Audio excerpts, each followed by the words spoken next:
अपने दर्शकों को जानकारी के लिए बता देता हूं वसुधैव कुटुंबकम आया कहां से है और इसका मतलब क्या है। देखिए, ये आया है महोपनिषद से, ये आया है महोपनिषद जिसको कहते हैं, उसका श्लोक है। कैसे आया है मैं पढ़ के सुनाता हूं। अयम निजः परो वेति गणना लघु चेत साम। ये देखिए यहां पर, उदार चरितानाम तु वसुधैव कुटुंबकम, अर्थात ये मेरा है, ये उसका है, ऐसी सोच संकुचित चित्त वाले व्यक्तियों की होती है। इसके विपरीत उदार चरित वाले लोगों के लिए तो ये संपूर्ण धरती ही एक परिवार जैसी होती है। अब बताइए इसमें क्या गलत लिखा है, क्या गलत लिखा है इसमें वारिस पठान? आप बार बार भारत, इंडिया तमाम उदाहरण दे रहे हैं, इसमें क्या गलत लिखा है इस श्लोक में? वसुधैव कुटुंबकम की क्या गलत भावना है, बताइए। देखिए सर, मैं संविधान को मानने वाला इंसान हूं। मैं डॉक्टर बाबा साहेब अम्बेडकर के दिए हुए संविधान को मानता हूं और उसी के दायरे में रह के अपनी बात करता हूं। अरे इस फिलॉसफी में क्या गलत दिखता है आपको? मानती है, उसको खत्म करना चाहती है। मैं डेमोक्रेसी खत्म करने वाला हूं मैं, लेकिन आपको मेरी बात नहीं समझ में आएगी साहब। ये डीप समझना पड़ेगा आपको इसमें जाकर कि इनकी मानसिकता क्या है। इसी देश की, भारत की, इंडिया की, हिंदुस्तान की खूबसूरती को खत्म तो करना चाहते हैं ये लोग। और उसके ऊपर अभी ये डाल देंगे नए नए G20 का सुमिट बीजेपी को नहीं मिला है, हिंदुस्तान को मिला है, इंडिया को मिला है, भारत को मिला है। जरा ये बात याद रखना। और वो हम देख रहे हैं रास्ते में किस तरह से हरे हरे कपड़े से छुपाया जा रहा है। तमाम तरह की बातें बता रहे हैं। मैं पूछ रहा हूं इस फिलॉसफी में गलत क्या? मैं अब अच्छा ठीक है, आपको मेरी बात समझ में नहीं आ रही। मैं यहां पर अब सुनाना चाहता हूं कि देश के केंद्रीय मंत्री क्या कह रहे हैं, मैं सुनाना चाहता हूं राज्यसभा सांसद क्या कह रहे हैं, सरकार क्या कह रही है, बीजेपी पार्टी क्या कह रही है, और मौका मिला तो कांग्रेस क्या कह रही है, यह भी सुनाऊंगा। सुनाइए पीछे। जिनके लिए परिवार ही पार्टी है, उनको वो सोच नहीं समझ में आएगी। वो सोच जो प्रधानमंत्री श्री नरेंद्र मोदी जी के लिए है, जिनके लिए पार्टी परिवार है, यह देश परिवार है और यह विश्व परिवार है। और भारत की तो महान परंपरा है, अयम निजः परो वेति गणना लघुचेत साम, उदार चरिता नाम तु वसुधैव कुटुंबकम। हम सारे विश्व को परिवार मानते हैं। और इतना ही नहीं, मणिशंकर अय्यर जी के कहाँ समझ में आने वाला है, वो मैकाले और मार्क्स की माइंडसेट से सोचते हैं। हम परिवार ही नहीं मानते हैं, धरती को माँ मानते हैं। आपकी सोच उतनी ही क्षुद्र है, पार्टी से लेके परिवार तक, और परिवार में भी दो लोगों। मणिशंकर अय्यर दरअसल चाइना के सुर में सुर लगातार मिला रहे हैं। जो चाइना ने सवाल उठाया था वसुधैव कुटुंबकम को लेकर के, उससे सहमति उन्होंने जताई है। इस पर आपका क्या कहना है? देखिए, मैं यहाँ पे कैबिनेट से जुड़े हुए विषय लेता हूँ। I think my request is, कुछ लोग राजनीतिक रूप से कहीं नहीं वो ऐसे बयान देके कहीं ना कहीं अपनी चर्चा में बने रहना चाहते हैं। आप भी ज्यादा मत सोचिए। प्रधानमंत्री जी का खानदान पूरा देश है, ये लोग तो खानदानवादी लोग हैं जो खानदान को चलाना चाहते हैं, जो भ्रष्टाचार के सहारे चलने वाले, जो खानदानवाद और तुष्टीकरण की नीति को अपनाने वाले, इनको क्या मालूम है सनातन से, क्या मालूम है खानदान से?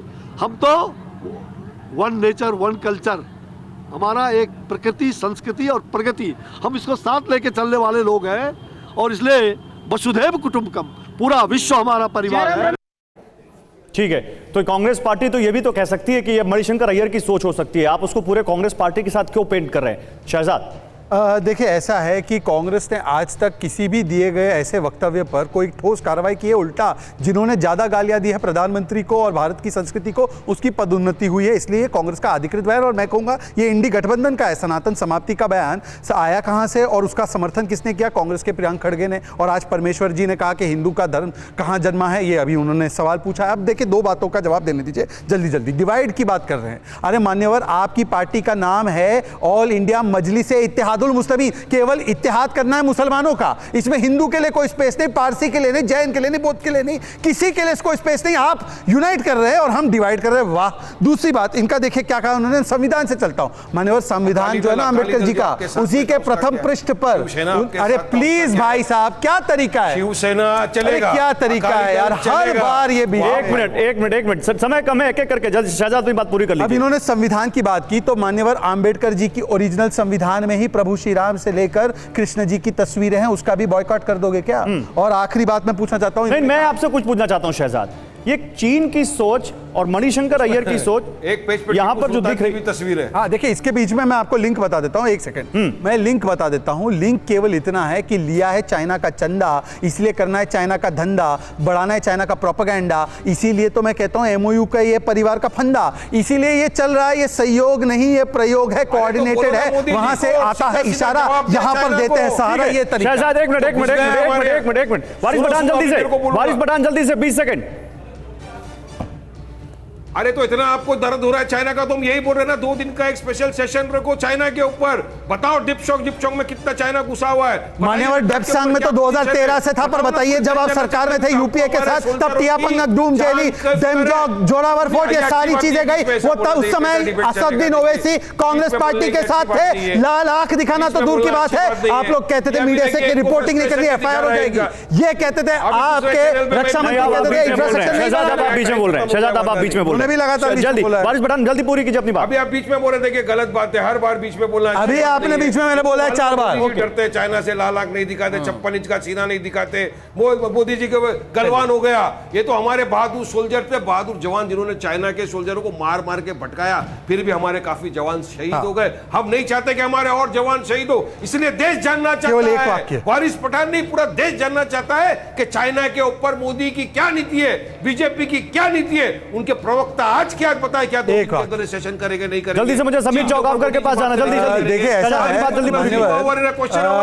क्या हो गया आपका भाई साहब, ओके वारिस पठान का प्रॉब्लम ये है ब्रेक ही नहीं लगाते बोलने के लिए। चलिए वारिस पठान, ब्रेक तो आप भी नहीं लगाते शहजाद, जल्दी जल्दी वारिस पठान रुके। शहजाद मेरी गाड़ी में तो ब्रेक है, तुम्हारी गाड़ी में तो एक्सीलरेटर ब्रेक नहीं है। एक मिनट शहजाद को बोलने दीजिए, क्योंकि ऐसा है, बोलने नहीं दिया। एक मिनट जल्दी शहजाद। जहां नियंत्रण की आवश्यकता है वहां पे आप लोगों से गलती हो जाती है। अब ज्यादा मुंह मत खुलवाइए। अब देखिए, मैं ऐसा कहना चाहता हूं, केवल इतनी बात कहना चाहता हूं कि कांग्रेस पार्टी ने हिंदी चीनी भाई भाई के नाम पर 50-51 में किस प्रकार से चावल से लेकर अक्साई चीन दे दिया। और जिस कांग्रेस पार्टी के साथ आप सरकार में थे 2004 से 14 के बीच में टियापंग, डूम चेरी, डेमजोग, ये सारी चीजें दी गई। 640 किलोमीटर का इंकर्जन हुआ, तब आपकी मुंह से जुबान नहीं खुली। आज जब आंख में आंख मिलाकर जवाब दिया जा रहा है तो आप बड़ी बड़ी बातें कर रहे हैं। छोड़िए सर, छोड़िए। यूएस के सैटेलाइट को तो मानते हो ना, इमेजेस दिखा रहा है घुसा हुआ समीर चौगावकर प्रदेश के। ठीक है, अब जरा तीसरे आपको भारत की सेना पर यकीन नहीं है, आपको सैटेलाइट के मैं फेस ऑफ हो गया बहुत देर से। होल्ड ऑन, खामोश क्यों बैठे? मेरा सवाल, विश्व गुरु क्यों खामोश है? जवाब दो। चीन के मुद्दे के ऊपर गवर्नमेंट की पॉलिसी क्या है?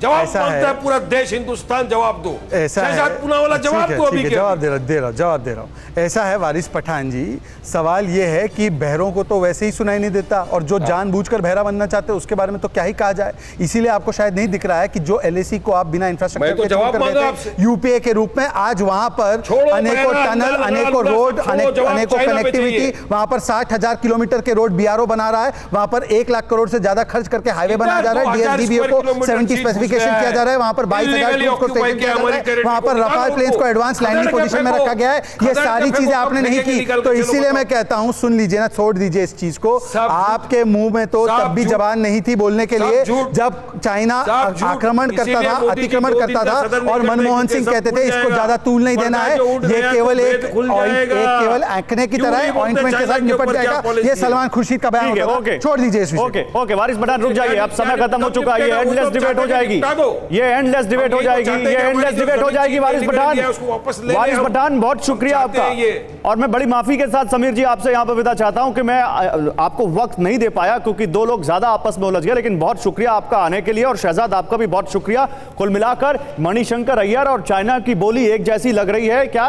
ये एक बड़ा सवाल यहां पर हमने इस डिबेट में उठाने की कोशिश की। कांग्रेस पार्टी इसमें अगर हिस्सा लेती तो ज्यादा अच्छे से जवाब मिल पाता हमें, लेकिन फिलहाल आगे इस पर और जवाब देने की कोशिश करेंगे। अड़ी में इतना ही।